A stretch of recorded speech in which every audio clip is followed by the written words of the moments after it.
ചിന്തിക്കാൻ പോലും കഴിയാത്ത ഒരു വലിയ ദുരന്തമാണ് ഉണ്ടായിരിക്കുന്നത്. ഒരു കുടുംബം മുഴുവനാണ്. ഒരാൾ, ബാക്കിയുള്ള ആൾ സർജറിക്ക് വിധേയനാവുകയാണ്. ഗുരുതരമാണ് അദ്ദേഹത്തിൻ്റെയും കാര്യം. 2 പെൺകുഞ്ഞുങ്ങൾ മാത്രമാണ് ആ കുടുംബത്തിൽ ബാക്കിയുള്ളത്. വല്ലാത്തൊരു ദുരന്തമാണ്. ഇതെങ്ങനെ സംഭവിച്ചു? എന്താണ്? മനുഷ്യൻ്റെ വൈരാഗ്യമാണോ, ശത്രുതയാണോ?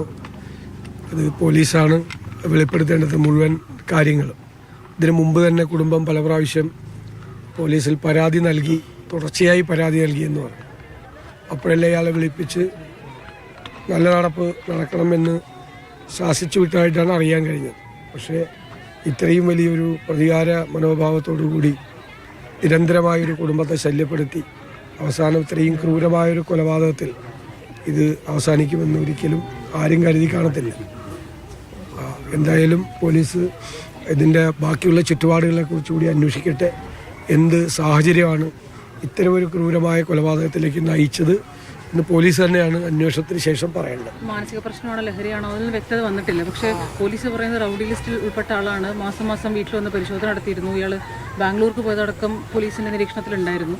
പക്ഷെ എന്നിട്ടും കൈവിട്ടു പോകാനുള്ളൊരു സാഹചര്യത്തിലേക്ക് അതിൽ എന്തായാലും സമനില തെറ്റിയ ആളൊന്നുമല്ലല്ലോ. ക്രിമിനൽ പശ്ചാത്തലമുള്ള ആളാണ്.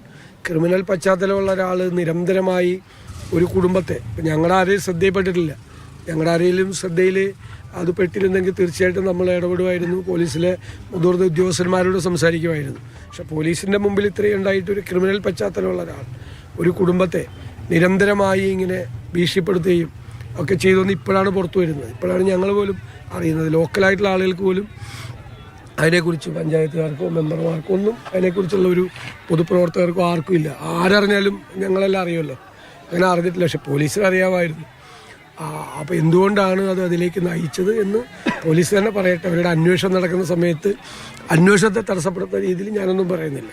പുറത്തു വരണം കാര്യങ്ങൾ പുറത്തു വരണം. തീർച്ചയായിട്ടും പുറത്തു വരണം എന്താണ് സംഭവിച്ചതെന്ന്. കാരണം ഇതൊരു വല്ലാത്ത ഇൻസെക്യൂരിറ്റിയാണ്, ഒരു അരക്ഷിതത്വമാണ് പ്രദേശത്തുള്ള ആളുകളിലെ എല്ലാവരിലും ഉണ്ടാക്കിയിരിക്കുന്നത്.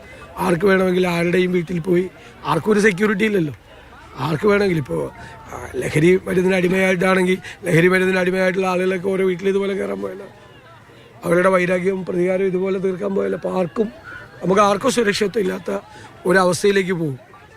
ആ ഒരു വല്ലാത്ത ഒരു സ്ഥിതിയാണ്. നമുക്ക് അതിനെക്കുറിച്ച് വരട്ടെ, പോലീസ് അന്വേഷണം പുറത്തു വരട്ടെ.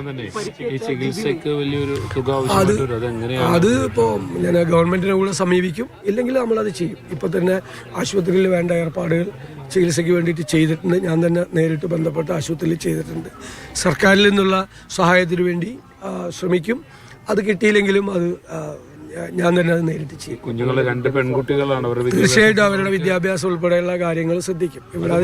ഇവിടെ പറവൂര് പിന്നെ അങ്ങനെയുള്ള കാര്യങ്ങൾക്കൊക്കെ പ്രത്യേകമായ സംവിധാനമുണ്ട്. അതിക്രമം കണ്ടത് കൂടിയാണല്ലോ. തീർച്ചയായിട്ടും അപ്പോൾ അവർക്ക് കൗൺസിലിംഗ് ഉൾപ്പെടെയുള്ള കാര്യങ്ങൾ ആ കുട്ടികൾക്ക് ചെയ്യുന്നതിനും അവരുടെ പഠനത്തിന് വേണ്ടിയിട്ടുള്ള കാര്യങ്ങൾ അത് ഞങ്ങൾക്ക് കൂടെ ഒരു സംവിധാനമുണ്ട്. സംവിധാനത്തിൻ്റെ അടിസ്ഥാനത്തിൽ ചെയ്യും. ചികിത്സയ്ക്കും ബാക്കി കുടുംബത്തിനും സഹായങ്ങളും മറ്റു കാര്യങ്ങളും ചെയ്യുന്നതിന് വേണ്ടി സർക്കാരിനെ സമീപിക്കുകയും ചെയ്യും. സർക്കാർ അനുകൂലമായ നിലപാട് സ്വീകരിക്കുമെന്നാണ് ഞാൻ കരുതുന്നത്. അല്ലെങ്കിൽ നമുക്ക് വേറെ മാർഗങ്ങളുണ്ട്. തീർച്ചയായിട്ടും അതൊന്നും ഒരു ബുദ്ധിമുട്ടുണ്ടാകാതെ ചികിത്സയല്ല, ഏറ്റവും നല്ല ചികിത്സ കിട്ടുന്ന രീതിയിൽ ഞാൻ തന്നെ നേരിട്ട് ആശുപത്രിയിൽ വിളിച്ച് പറഞ്ഞിട്ടുണ്ട്. അവർ ഏറ്റവും നല്ല ചികിത്സ കൊടുക്കും എന്ന് ഉറപ്പ് നൽകിയിട്ടുണ്ട്.